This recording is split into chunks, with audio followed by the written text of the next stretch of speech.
지난번에 김영삼 전 대통령에 대해서 꼴찌 대통령이라는 그 신문 이야기를 들려드린 적이 있었습니다.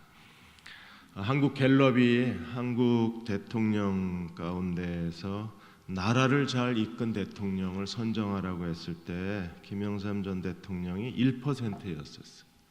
전두환 전 대통령이 3%였었는데 김영삼 대통령이 1%여서 꼴찌 대통령이었습니다. 나라를 가장 잘 이끌지 못한 대통령으로 선정이 됐었습니다.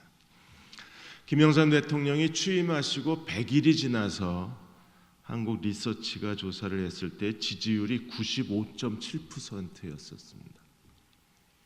그러니까 이건 북한보다도 더 지지율이 높은 거였었어요. 어떤 나라 대통령도 95.7% 지지율을 받은 적이 없었습니다. 그랬던 대통령이 퇴임하고 나서 1% 지지율로 뚝 떨어졌던 거였었어요. 그런데 그분의 연결식장에서는 다시 95.7%의 지지율이 확인이 됐다고 했습니다. 상도동계, 동교동계, 진보, 보수 각계 인사들이 전부 김영삼 대통령을 찾아왔기 때문에 그래서 다시 95.7%의 지지율을 그분의 장례식장에서 보았다고 했습니다. 이렇게 많은 사람들이 찾아온 이유는 김영삼 대통령이 이 땅에 계시는 동안에 정치하시는 동안에 사람의 마음을 얻으려고 참 많이 노력을 하셨답니다. 그래서 기자들이 김영삼 대통령에 대해서 기억하는 아름다운 기억이 두 가지가 있대요. 하나가 항상 기자들한테 질문을 했답니다. 네 생각은 어떠냐고. 누구 중요한 장관을 임명하거나 주요 요직에 있는 사람들을 임명하거나 어떤 정책의 중대한 결정을 내릴 때 청와대 출입 기자들한테 항상 질문을 했대요. 상도동 집에 자주 오는 기자들한테 네 생각은 어떠냐 이러고 질문을 하셨대요.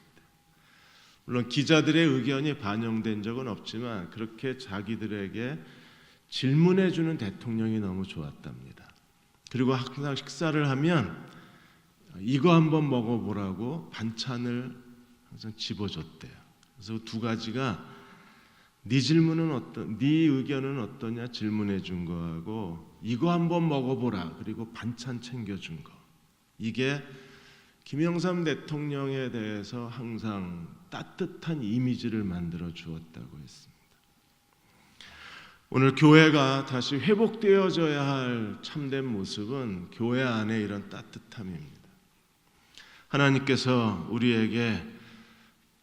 우리를 구원하신 다음에 신령한 제사를 드릴 거룩한 제사장으로 우리를 세워주시고 우리를 신령한 집으로 세워주셨어요. 그러니까 예수님이 이 땅에 계시는 동안에 자기 육체가 성전이라 그랬습니다. 그래서 돌로 만든 성전이 아니라 이제 예수님의 육체가 성전이 됐어요. 그리고 그 예수님의 육체의 성전을 지어져 가는데 예수님이 보배로운 산돌, 모퉁이 돌이 되시고 구원받은 우리 모두가 다 산돌이 되어서 모퉁이 돌이신 예수님과 함께 지어져 가는 하나님의 성전, 이 시대에 지어져 가는 예수 그리스도의 육체, 예수 그리스도의 몸으로서의 교회, 예수 그리스도의 몸으로서의 교회 공동체가 바로 이 땅에 지어져 가는 하나님의 성전이라고 말씀해 주신 거예요.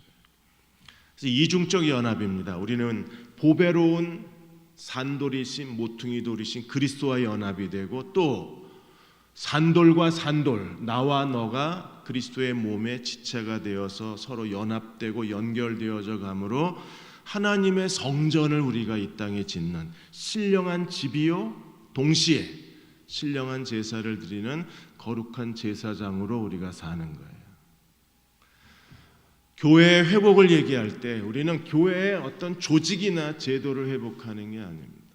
그러니까 진정으로 지금 이 시대에 교회의 회복에 대해서 꿈꾸고 기다리고 기대하는 것은 교회 안에 이런 진정한 산돌과 산돌이 연합되어져 가고 모퉁이 돌이신 그리스도와 연합되어져 가는 하나님의 사랑, 하나님의 용서, 그리고 하나님의 평안의 공동체. 교회의 인격성을 우리가 회복하고 싶은 겁니다. 지금 대흥교회에 이제 제가 2년이 되어져 갑니다.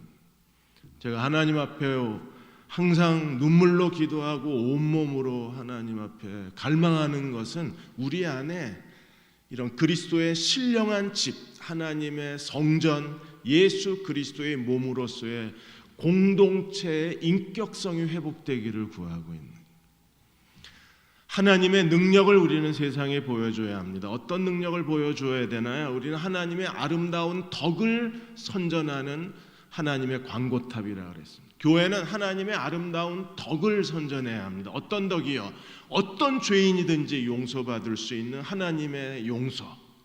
어떤 사람도 하나님은 다 받아들이셨습니다. 이 하나님의 용납. 어떤 사람도 예수 그리스도를 믿기만 하면 하나님께서 새로운 피조물로 만드시고 하나님이 내가 그 안에 그가 내 안에 있는 하나님의 거룩한 연합을 하나님께서 그에게 구원을 선물로 주셨어요. 그 복음의 능력이 교회 안에서 확인이 돼야 합니다. 하나님이 복음을 통해서 죄인을 구원하시고 하나님의 자녀로 거듭나게 하시고 우리를 그리스도의 몸이라는 거룩한 지체로 연합시키시는 복음의 능력이 교회를 통해서 세상에 증거돼야 되잖아요. 우리가 세상에 보여줘야 할 하나님의 아름다운 덕이 무엇입니까? 복음이, 하나님의 사랑이 어떻게 우리를 용서하고 구원하고 하나님의 새로운 피조물이 되게 하시고 그리고 하나님의 성전이 되게 하셨는가. 그 하나님 안에서, 그리스도 안에서는 남자나 여자나 종이나 자유자나 유대인이나 헬라인이나 다 그리스도 안에서 하나가 되는 새로운 하나님의 비전, 하나님 나라의 능력, 하나님의 사랑의 절정, 교회가 이걸 세상에 보여줘요. 하나님이 원하시는 교회는 하나님의 아름다운 덕을 선전해 주는 교회입니다. 그래서 2장 5절에 하나님이 우리에게 주신 사명이 무엇입니까? 너희도 산돌같이 신령한 집으로 세워지고 예수 그리스도로 말미암아 하나님이 기쁘게 받으실 신령한 제사를 드리는 거룩한 제사장이 되라. 너희가 신령한 집이다. 신령한 제사를 드리는 거룩한 제사장이다. 2장 9절에 뭐라 그랬습니까? 하나님의 소유권이 강조가 돼요. 그래서 너희는 택하신 족속이요 왕같은 제사장이요 거룩한 나라요 그의 소유된 백성이니. 그래서 하나님의 소유, 택하신 족속, 그 다음에 거룩한 나라, 그의 소유된 백성. 하나님이 우리를 소유하셨다. 이게 우리의 특별함이잖아요. 가끔 연예인들이 소장품을 경매로 내놓습니다. 그래서 그 연예인들이 소유했다는 이유만으로 그 물건은 굉장히 값어치가 있잖아요. 유명한 선수가 가졌다거나 아니면 어떤 특별한 위치에 있는 사람들이 소장한 물건은 똑같은 물건인데도 값이 비싸잖아요. 근데 우리는 어떤 사람입니까? 하나님이 소장한 사람들입니다. 하나님의 특별한 사람이. 옆 사람 쳐다보십시오. 그 사람은 보통 사람이 아닙니다. 하나님이 소장하고 있는 소장품이에요. 뭐 이렇게 대충 보십니까? 하나님의 소장품이라는데 특별한 사람입니다. 하나님의 특별히 소유된 사람이기 때문에. 그런 우리는 어떤 사람입니까? 거룩한 제사장, 왕 같은 제사장이에요. 제사장이 하는 일이 뭐예요? 하나님과 사람 사이에 중보자 역할을 하는 겁니다. 하나님과 사람 사이에 다리 역할을 하는 사람들이. 우리는 교회와 하나님과 세상 사이에서 다리 역할을 하는 거룩한 제사장 그리고 왕 같은 제사장으로 부르심을 받은 겁니다. 그러면 교회와 하나님 사이에서 다리 역할을 하려면 우리가 해야 될 중요한 일이 뭐예요? 하나님의 복음이 우리를 어떻게 구원하셨는가, 복음의 능력을 세상에 보여줘야 되잖아요. 복음의 능력이 가져오는 결과가 뭡니까? 사람과 사람 사이의 신뢰입니다. 한국은 지금 불신 사회의 늪에 빠져 있다고 말을 합니다. 전 국민 19세에서 59세 사이에 여러 계층의 사람들을 한 2,000명을 대상으로 해서 갤럽 조사를 했습니다. 한국 사회에 당신은 얼마나 다른 사람을 신뢰하고 사는가? 응답자의 21%만이 다른 사람을 신뢰한다 그랬어요. 그러니까 5명 중 1명만 다른 사람을 신뢰하고 4명은 신뢰하지 않는다. 정부에 대해서는 얼마나 신뢰하는가? 8%만 신뢰한다. 정부에 대한 불신, 다른 사람에 대한 불신 속에서 우리가 살아가는 거예요. 사람을 불신을 하면 어떤 일이 벌어질까요? 공동체의 연대의식이 없는 겁니다.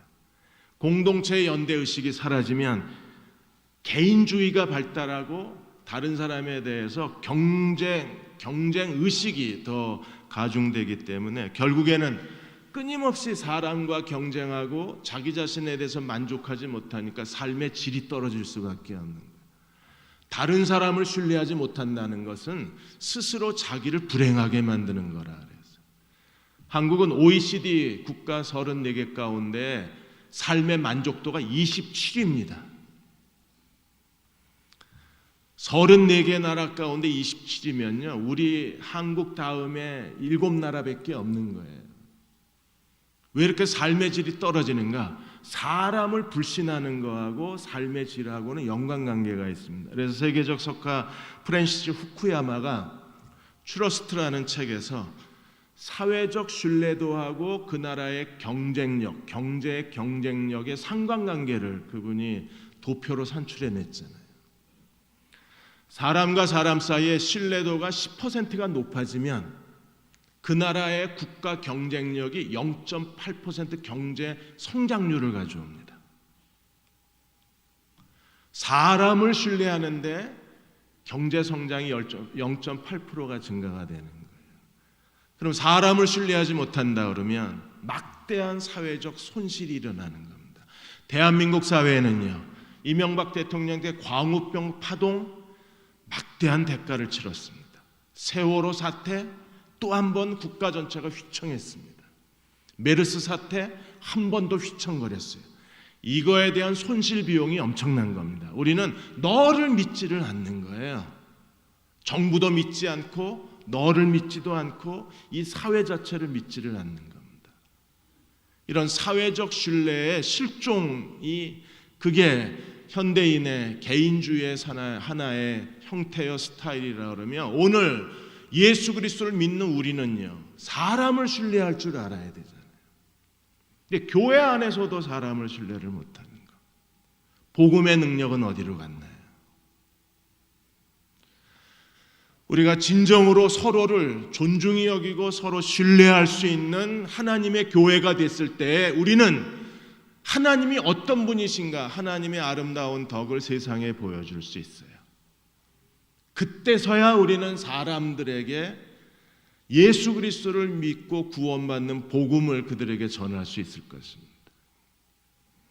그러나 사람을 신뢰할 줄 모른다면 여전히 우리 마음속에 서로에 대한 불신과 보이지 않는 경멸과 서로를 무시하고 서로를 인정하지 않고 존중히 여기지 않는 그런 마음과 마음 사이에 벽이 세워져 있다면 이 모든 벽이 무너질 때까지 기다릴 수밖에 없는 거예요. 하나님께서 그 모든 걸 다 무너뜨리시고 우리가 진정으로 서로 신뢰하고 서로 존중히 여길 수 있는 교회로 거듭나기를 지금 기도하고 있는 겁니다. 이게 회복이 되어져야 되는 거예요. 저는 교회에서 계속 실패하면서 실험하는 게 있습니다. 고린도전서 12장 말씀입니다. 하나님 뭐라 그러셨느냐 하면 부족한 지체에게 귀중함을 더하사 모든 지체가 분쟁이 없이 서로 돌아보게 하셨다 그랬어요. 그래서 정말 부족한 지체들에게 기회를 주고 부족한 지체들에게 일을 맡기고 부족한 지체들이 하나님을 섬길 수 있는 그런 사역을 맡깁니다.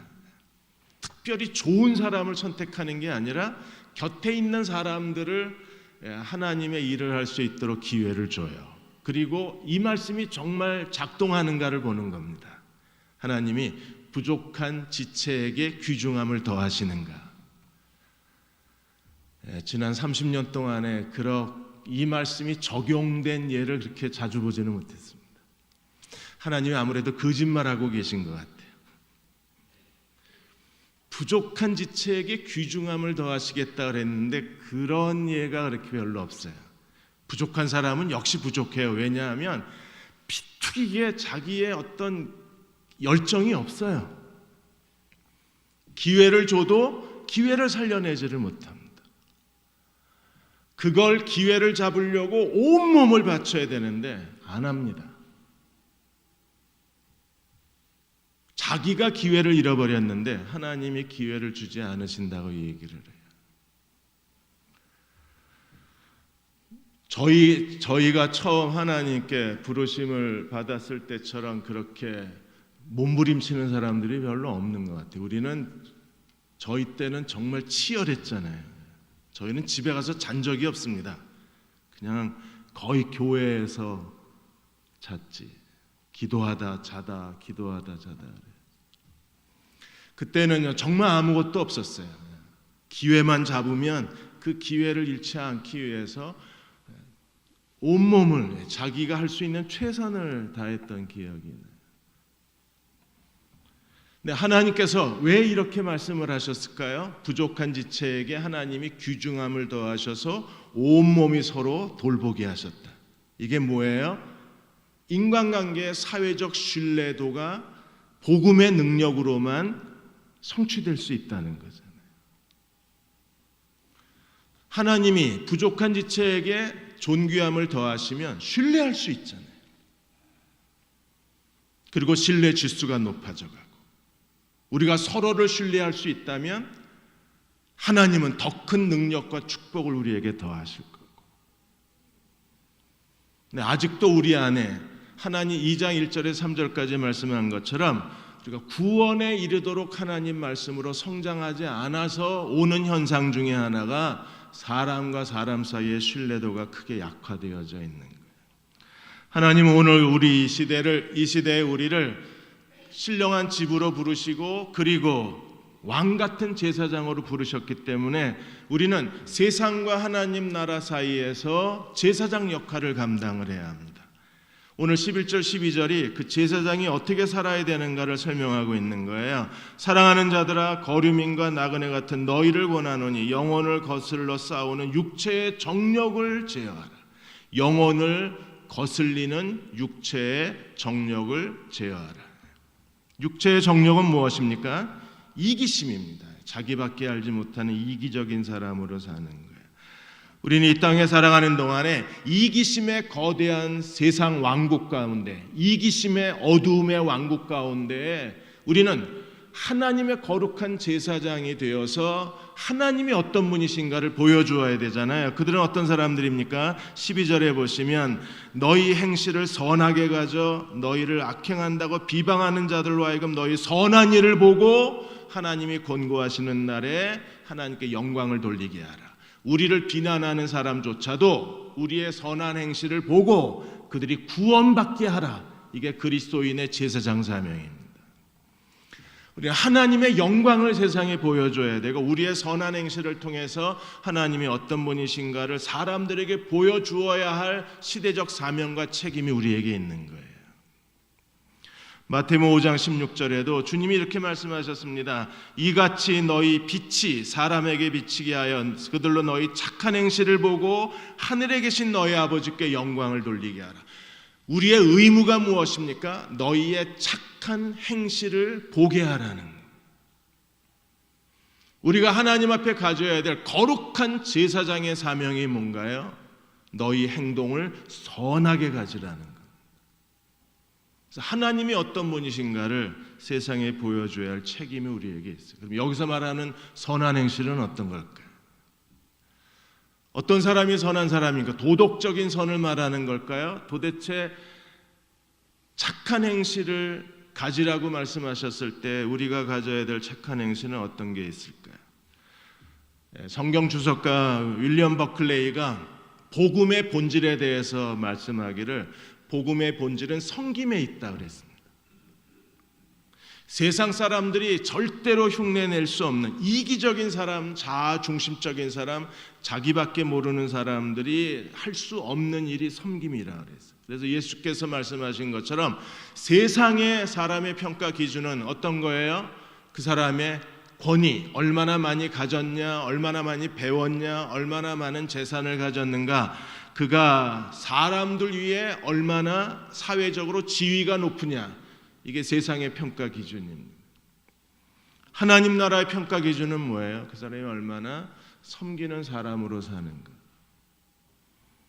그래서 우리는 그리스도께서 고백하신 것처럼 인자는 섬김을 받으려 함이 아니라 섬기러 오셨다는 예수님의 고백을 따라서 이 땅에 살아가는 동안에 섬김의 도, 섬김의 인격, 섬김의 부르심, 그 섬기는 사람으로 살아갈 줄 아는 그런 자아의 완성이 그리스도인의 참된 제자들하고 말씀을 하신 거예요. 나는 섬기는 자로 이 세상을 살고 있는가. 지난달에 팔순 지나가신 한 장로님 한 분이 감사헌금을 주셨습니다. 감사헌금이 아니라 어떤 가난한 사람이나 선교단체에 후원하라고 저한테 심부름을 시켜주셨어요. 참 아름다웠습니다. 팔순 잔치를 안 하신 것 같은데 어쨌든 뭐 팔순이라고 해서 같이 식사하고, 그리고 아마 자녀들이 아버지 팔순이라고 돈을 주셨는지 어쨌든 그 축하금 중에 일부를 가난한 사람에게 주었으면 좋겠다 그래서 제가 이제 다문화 가정 가운데에서 어려움을 당한 그 단체를 돕는데 연결을 해드렸어요. 이런 게 우리들의 삶의 섬김의 한 얼굴들입니다. 지금 교회 구석구석에서 보이지 않는 곳에서 이렇게 고통당하고 어려움을 겪고 그리고 삶에 지친 많은 사람들을 섬기는 분들이 우리 주위에 참 많이 있어요. 그 섬기는 분들이야말로 교회의 귀중한 자산이요, 섬기는 분들이야말로 진정으로 존경받아야 되실 분들이고, 가난한 이웃들을 섬기는 그 얼굴이야말로 우리가 이 땅에서 보고 싶어하는 그리스도의 착한 행실의 얼굴일 겁니다. 이번에 3040 남자 형제들이 그 징검다리라는 모임을 만들고 그분들이 열심히 카톡방을 만들어서 카톡을 나누는데 저는 이제 가끔 들어가서 읽어봅니다. 근데 어저께 막 눈이 막 펑펑 내렸을 때 재미있는 글이 하나 올라왔어요. 어느 한 형제가 대전에 있는 노숙자들한테 이 눈이 많이 내리고 추우니까 뜨끈한 오뎅 국물이라도 나눠줬으면 좋겠다는 글이 딱 떴어요. 얼마나 반가웠는지 모릅니다. 왜냐하면 지금 저는 기다리고 있어요. 뭘 기다리고 있느냐 하면 교인들이 하나님의 복음이 들어가서 하나님의 사랑이 흘러들어가서 나도 세상에서 섬기는 자로 살아야 되겠다는 사명감이 가득 차서 내가 뭘 하고 싶다고 하는 사람들이 지금 나타나기를 기다리고 있거든요. 제가 그 얘기가 좀 더 이렇게 번져가기를 기다렸는데 얘기가 나오다가 없어져 버렸어요. 아쉬운 마음이 들었습니다. 야, 조금만 더 얘기해서 우리가 그러면 뭐 성탄절이라도 한번 가서 돕자 이렇게 나왔으면 저도 한번 참여를 같이 해보려고 했는데 얘기가 나오다가 모르겠어요. 지금 어디까지 나왔는지 오늘은 들어가 보질 않았는데, 이런 것들이 지금 교회가 회복해야 될 중요한 일들입니다. 자, 오늘 2장 13절에서 25절까지는 착한 행실의 두 가지 얼굴을 우리들에게 보여주고 있습니다. 첫째로 2장 13절에서 17절까지 착한 행실의 첫 번째는 국가에 대한 태도입니다. 그래서 13절에 인간의 모든 제도를 주를 위하여 순종하되 혹 위에 있는 왕이나 혹은 그가 악행하는 자를 징벌하고 선행하는 자를 포상하기 위하여, 어서 많이 본 것 같죠? 로마서 13장. 이 베드로전서는요, 로마서하고 에베소서를 합쳐놓은 책입니다. 그래서 복음의 가장 핵심적인 요소가 주요 골자로에서 전개되어져 가는데, 베드로전서는 고난으로부터 시작해서 복음의 핵심으로 넘어가고 있는 거예요. 제일 먼저 우리가 가져야 될 선한 행실이 국가에 대한 순복, 순종에 있습니다. 그래서 13절에 모든 제도를 주를 위하여 순종하라. 하나님의 권세에 순종하라는 겁니다. 우리는 정부에 하나님의 권세가 있고, 가정에서 부모와 자녀 사이에 하나님의 권세가 있고, 직장에서도 상사와 부하직원 사이에 하나님의 헤드십, 권위의 구조, 이 사회는 이 권위의 구조 속에서 돌아가는 거예요. 이 권위의 구조의 질서 속에서 사회가 네트워크되어 있습니다. 그러한 모든 구조 속에서 우리는 하나님의 주권에 대해서 순종하는 사람으로 살아가라고 요청을 합니다. 15절에 보시면 선행으로 어리석은 사람들의 무식한 말을 막으시는 것이라. 그래서 우리는 어떤 사람이 돼야 되나요? 두 가지를 하셔야 됩니다. 먼저 16절에 보시면 너희가 자유가 있으나 그 자유로 악을 가리는 데 쓰지 말고 오직 하나님의 종처럼 해라. 그래서 우리는 하나님의 종으로서의 자유가 있어요. 그건 어떤 뜻입니까? 거룩하게 살아야 할 의무로서의 자유가 있는 거예요. 우리는 이 땅에 하나님의 종처럼 살아야 합니다. 그래서 자유를 죄의 종노릇의 기회로 삼는 것이 아니라 우리의 자유를 가지고 하나님의 종처럼 사는 게 진정한 거룩의 사명을 다하는 거예요. 17절에 보시면 그는 어떻게 해야 되나요? 하나님의 종들은 어떻게 해야 됩니까? 네 부류의 사람들에 대해서 합당한 예의를 갖추는 겁니다. 17절 같이 한번 읽어보겠습니다. 무사람을 공경하고 형제를 사랑하며 하나님을 두려워하며 왕을 존대하라. 무사람을, 모든 사람을 공경하라. 여기서부터 하나님의 종의 진정한 자유가 시작이 되는 거예요. 공경이라는 건 무슨 뜻입니까? 그 사람을 가치 있고 명예 있게 대하라는 겁니다. 모든 사람을 다 가치 있는 사람으로 대하라는. 우리가 서로의 가치를 인정해 줄 수만 있다면 대흥교회는 하나님이 이 대흥교회 안에 소중한 사람들을 많이 주셨어요. 그분들의 비전이나 재능이나 가지고 있는 자질이나 하고 싶은 사명이나 가지고 있는 지식이 뛰어난 분들이 많이 계십니다. 그분들의 그 가지고 있는 가치가 드러나서 다른 사람들에게 연결되어지고 다른 사람들에게 도움이 될 때 우리는 풍성한 삶을 누릴 수가 있거든요. 그러기 위해서 먼저 필요한 것이 하나님의 종답게 행동하는 거예요. 하나님의 종들은요, 어떻게 행동합니까? 무사람을 공경한다는 겁니다. 사람에 대한 존중심을 갖고 사는 것. 그리고 형제를 사랑하고 하나님을 두려워하며 왕을 존대하라 그랬습니다. 박근혜 대통령이 이 말씀을 제일 좋아하실 것 같아요. 왕을 존대하라. 지금 하루하루가 너무 끔찍하실 것 같은 생각이 들어요.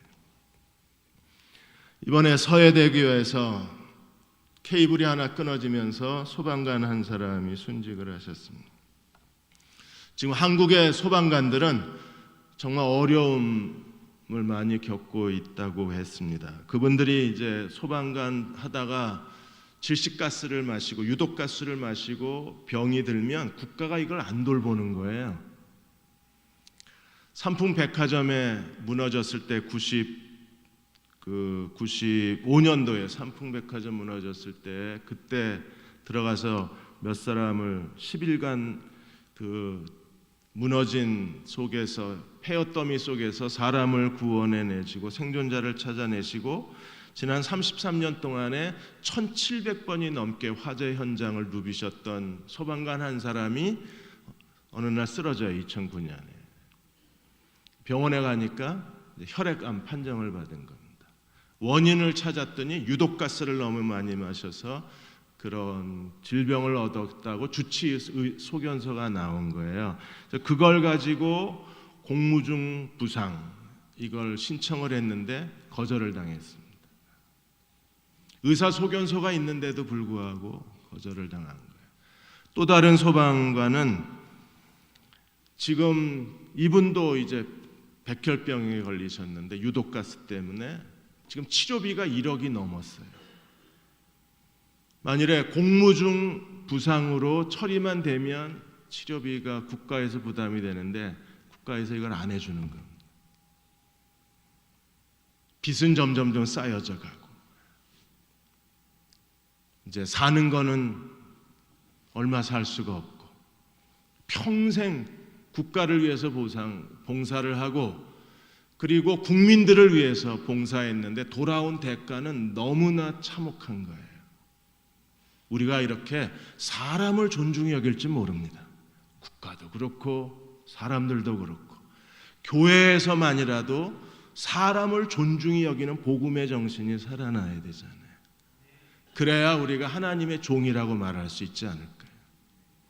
18절에서 25절까지는 당시의 노예들에 대해서 얘기를 합니다. 18절에 사환들아 범사의 두려움으로 주인에게 순종하라. 에베소서의 가르침이 그대로 다 나오는 거예요. 에베소서에 성령 충만을 받으려면 해야 될 일 중에 하나님 앞에 감사하고 하나님을 찬미하고 그리고 해야 될 일이 뭐예요? 그리스도를 경외함으로 피차 복종하라. 인간관계 복종에 대해서 얘기를 했습니다.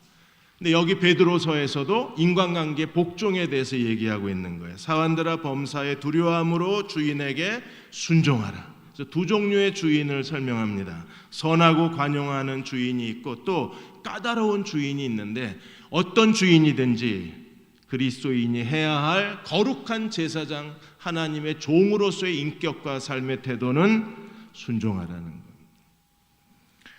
그래서 두 종류의 주인에 대해서도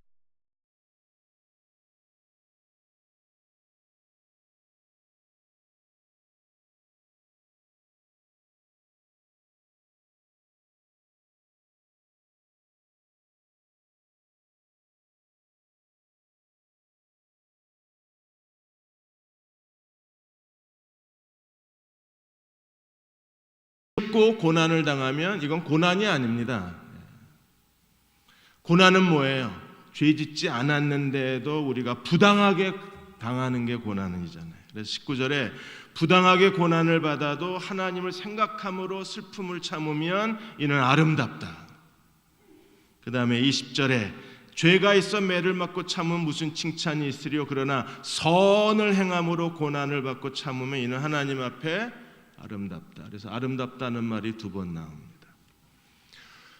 어떤 사람들은요, 자기가 도덕적으로 잘못하고 그것 대가로 받는 고난을 이걸 하나님이 주셨다고 말하는 사람들이 있어요. 그건 하나님 주신 거 아닙니다. 지가 만들어 놓은 거죠. 이번에 어느 목사님 한 분이 그만합시다. 목사 얘기는 이제 말하기도 싫어. 만일에 그 목사가 자기가 부도덕하게 행동을 하고 뭐 2년 몇 개월 형을 받았는데 그걸 하나님 주신 고난이라고 말하면 이거 진짜 웃기는 일이잖아요. 개그 콘서트도 아니고 지가 잘못하고 받는 거잖아요. 어떤 그리스도인들은 자기가 부도덕하게 살고 자기가 비인간적으로 살고 또 사회의 법을 어겨놓고 거기서 오는 결과를 하나님 고난이라고 자꾸 주장하게 되면 하나님 고난이 아닙니다. 그래서 예수님을 그 모범으로 해서 22절에서 25절까지 예수님이 어떤 분이셨는가를 우리에게 설명하고 있어요. 그래서 21절에 이를 위하여 너희가 부르심을 받았으니 그리스도도 너희를 위하여 고난을 받으사 너희에게 본을 끼쳐 그 자취를 따라오게 하려 하셨느니라. 그래서 그리스도처럼 우리가 고난을 받아야 돼요. 주님은 어떻게 고난을 받으셨어요? 중요한 세 가지가 있습니다. 첫째가 뭐예요? 22절에 보시면 죄 없이 받으셨어요. 우리의 고난은요, 우리가 선하게 살고 의롭게 살고 진실하게 살았는데도 받는 고난이어야 그게 진짜 고난이 되는 거예요. 두 번째, 예수님은 어떻게 고난의 본을 우리에게 남겨놓으셨나요? 23절에 보시면 욕을 당하시되 맞대 욕하지 아니하시고 고난을 당하시되 위협하지 아니하시고 오직 공의로 심판하신 이에게 부탁하시고 하나님의 공의에 의탁을 하셨다. 우리도 고난을 당하면 어떻게 해야 됩니까? 하나님의 손에 의탁해야죠. 세 번째 중요한 사실이 있습니다. 24절 25절에 이 고난을 통해서 예수님은 재판을 받으시고 제자들의 배신을 겪으셔야 하고 그리고 십자가의 처형을 당하시고 침뱉음과 욕설과 그리고 비웃음을 당하시고 이런 고난을 통해서 주님이 최종적으로 이루신 게 무엇입니까? 24절에 친히 나무에 달려 그 몸으로 우리의 죄를 담당하셨으니 이는 우리로 죄에 대하여 죽고 의에 대하여 살게 하려 하심이니라. 하나님의 구원을 완성하신 거예요. 그래서 우리로 하여금 그리스도를 믿으면 어떤 사람이 됩니까? 죄에 대하여 죽고 의에 대하여 산 자로 만들어 주시는 거예요. 그리고 25절에 너희는 전에는 양과 같이 길을 잃었더니 이제는 너희 영혼의 목자와 감독 되신 이에게 돌아왔느니라. 우리로 하여금 하나님께 돌아와 구원의 길을 열어놓으신 게 그리스도의 고난이라는 겁니다. 죄가 없었다, 하나님께 의탁했다, 하나님께서 그리스도께서 해야 될 하나님의 뜻을 성취하셔서 구원의 길을 열어놓으시고 누구든지 그리스도를 믿고 구원받기만 하면 죄에 대하여 죽은 자, 의에 대하여 산 자로 만드시는 게 그리스도가 당하신 고난이라는 겁니다. 동일한 고난이 우리에게 있는 거예요. 우리도 죄 없이 고난을 당해야 될 때가 있습니다. 지금 욥기를 이제 다음 복 있는 사람이 욥기인데 지금 욥기를 어떻게 쉽게 해야 될까 매일같이 고민을 하고 있습니다. 제가 욥기가 정말 재미있는 책이거든요. 근데 다 어렵다고 그러셔서 이걸 어떻게 좀 쉽게 복 있는 사람 교재를 만들까 계속 지금 고민하고 연구하고 있습니다. 그러니까 욥의 주제 가운데 하나가 이게 욥의 친구들은 욥의 죄 때문에 네가 고난을 당하는 거라고 욥을 비난하는 거고, 욥은 끝까지 변명하는 게 뭐예요? 자기는 죄가 없다고 변명을 하는 거죠. 그러니까 죄와 고난의 이 상관관계 속에서 사람들은 모두가 다 죄, 고난, 이 법칙에 익숙해져 있고 이게 우리의 본능화되어 있기 때문에 그래서 사람들이 죄와 고난의 관계를 자기에게 유리하게 적용을 해서 죄 짓고 고난받는 것도 하나님의 고난이라고 덮어 씌우는 거예요. 근데 그리스도인은요, 우리가 하나님 앞에 죄 짓지 않았는데도 받는 고난이야말로 이게 진정한 고난인 거예요. 그것을 통해서 하나님이 하시는 일이 뭡니까? 하나님의 뜻을 이루시는 거예요. 야곱 같은 경우에 그가 도망쳐서 외삼촌 라반의 집으로 갔는데 외삼촌 라반이 자기 조카를 속이잖아요.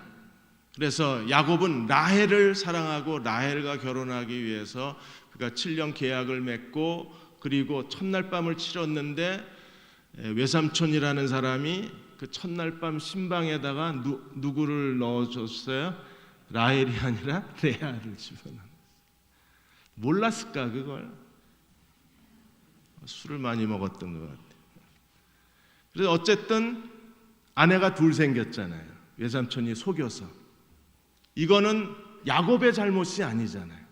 외삼촌이 속여서 부당하게 당하는 고난이잖아요. 그런데 하나님은 어떻게 하셨어요? 두 여자가 자기 몸종까지 데리고 와서 아이 낳기 경쟁을 벌이는 바람에 야곱에게서 12아들이 나오는 거예요. 어떤 고난은 하나님의 뜻을 이루어요. 예수님의 고난도 하나님의 뜻을 이루어서 구원의 길을 열어놓으신 것처럼 내가 부당하게 당하는 고난은 고난으로 끝나는 게 아니라 하나님의 뜻을 이루어요. 요셉도 마찬가지잖아요. 요셉도 형들이 요셉을 팔아넘겼는데 어디로 팔아넘겼습니까? 하필이면 팔아넘긴 게 요셉의 인생 무대 애굽으로 팔아넘기잖아요. 그리고 보디발 장군의 아내가 유혹을 해서 요셉이 그나마 노예 신분에서 죄인 신분으로 그가 더 불행하게 됐지만 그런 어떤 일이 벌어졌어요? 그 감옥에서 술 맡은 관원장을 만나서 술 맡은 관원장이 요셉을 바로 앞에 세우는데 결정적인 안내자 역할을 하잖아요. 고난이 그냥 고난으로 끝나는 게 아니라 우리가 애매히 고난을 당하는 이 까닭 없이 당하는 고난은 우리가 끝까지 하나님을 의지하기만 하면 하나님 뜻을 이루는 거예요. 하나님의 공의로운 손에 부탁하는 게 우리에게 얼마나 중요한 일인지 모릅니다.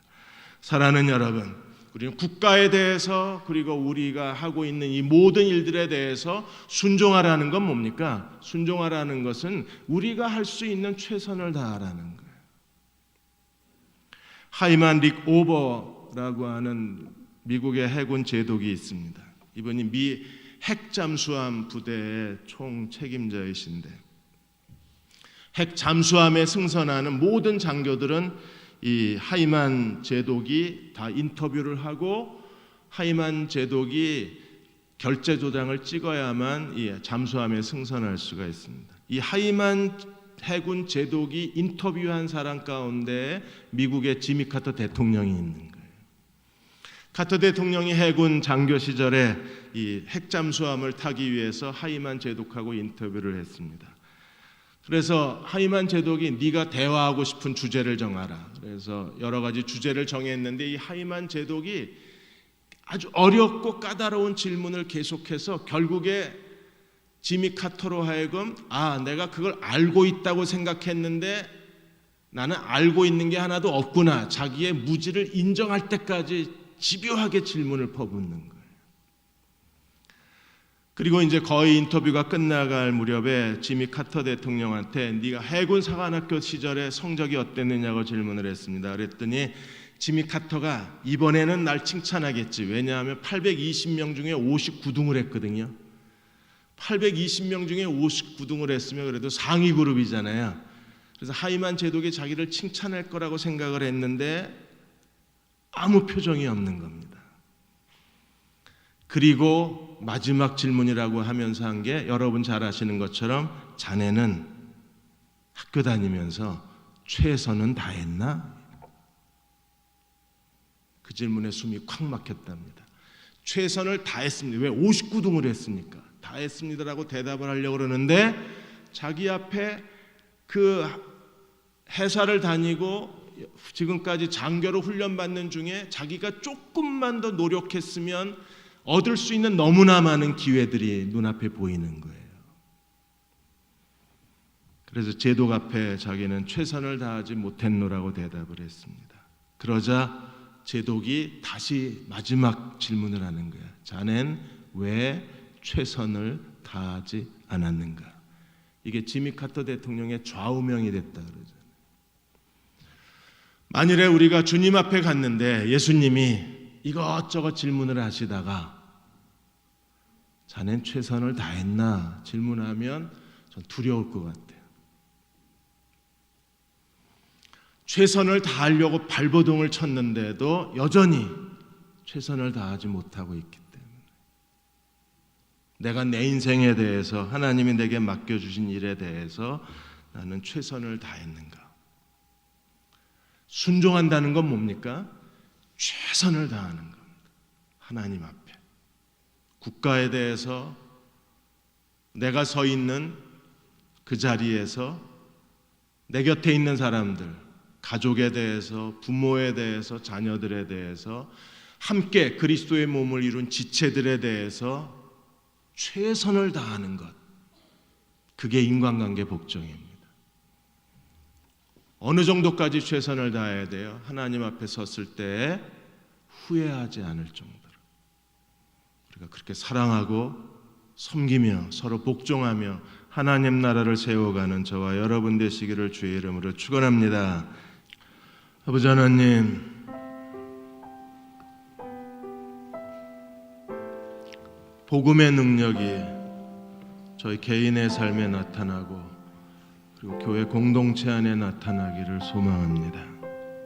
복음의 능력, 십자가의 사랑, 십자가의 용서가 저희 영혼에 가득하게 하여 주시고 대흥교회 안에 흘러넘치게 하여 주시고 한국교회 위에 가득하게 하여 주셔서 진정한 교회의 회복이 우리 안에 있게 하여 주옵소서.